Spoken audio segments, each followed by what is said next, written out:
Feel అయ్యారు అక్కడ. ఆ లెగసీ ఇక్కడ వీళ్ళకి కుదరల జగన్కి.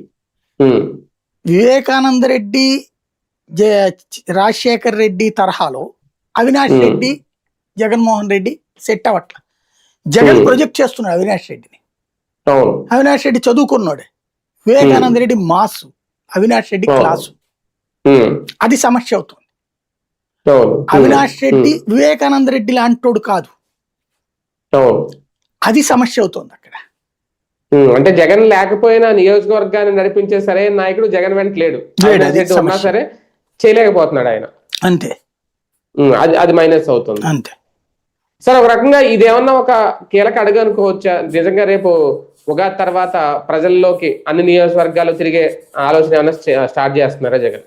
చెప్పారు కదా, మనం ముందు బస్సు యాత్రలు వెళ్తాం, వెళ్ళి అక్కడ నియోజకవర్గాలతో సమీక్ష చేస్తాను, ఆ తర్వాత పాదయాత్ర చేసుకొస్తాను ఒక ఏడాది తర్వాత అనేది ఉంటాయి. ఇక అవన్నీ అంటే జగన్ 2.0 అనేది చూడాలి ప్రజలు అని అనుకుంటే ఆ యాక్షన్ ప్లాన్ అనేది ఇక్కడి నుంచే మొదలు పెట్టబోతున్నారా? ఏం కాదు అదేమి, బేసిక్ గా తర్వాత ఎట్లా విడుపులు పయనించిన బయలుదేరతాడు అవన్నీ. ప్రస్తుతానికి అంత దూరం కాదు ఈ ఇష్యూ. ఇది పులివెందుల రొటీన్ కార్యక్రమం అనమాట.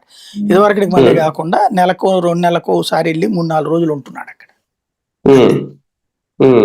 అంటే బంధువులు కూడా కొంచెం దూరం చేసుకున్నారు జగన్ అనేది. నిన్న ఆమె రాజారెడ్డి గారి సోదరి కమలమ్మ గారిని ఎవరినో కలిశారంట కదా, బంధువులు కూడా దూరం పెట్టారు. కుర్రోడి కిందన వాళ్ళందరి ఇళ్ళకి